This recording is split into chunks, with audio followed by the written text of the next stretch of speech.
Hi, everyone. My name is Janice Austin Holiday. That's Holiday with the double L. I have many memories of growing up in the United Methodist Church that consist of a variety of experiences. Some were based on people I met and the lives they led. When my family lived in Miami, our church was a bit like the United Nations. Very often, we would have potluck dinners at the church, and the menu was never short of amazing. If the menu included chicken, look out. Jerk, fried, you never knew what you'd get.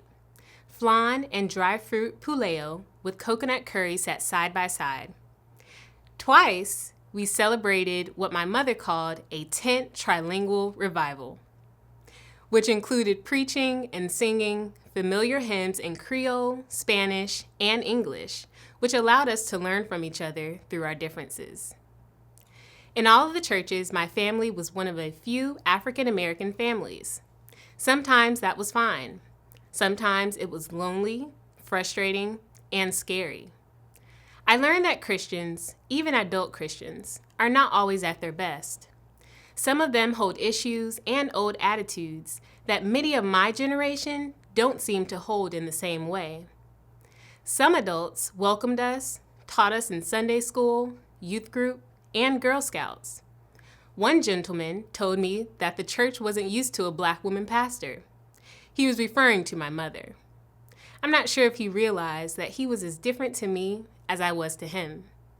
We were at our best when we appreciated our uniquenesses while acknowledging our unity in Christ.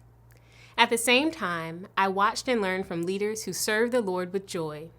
They taught me strength of character in hard times and the place of sacrifice in supporting the church. They modeled what it means to follow God's call and grow as a disciple of Christ.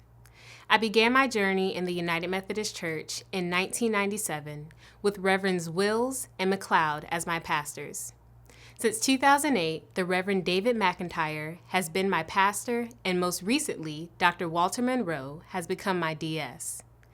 In between those years, my mother was my pastor, and in fact, my first pastor.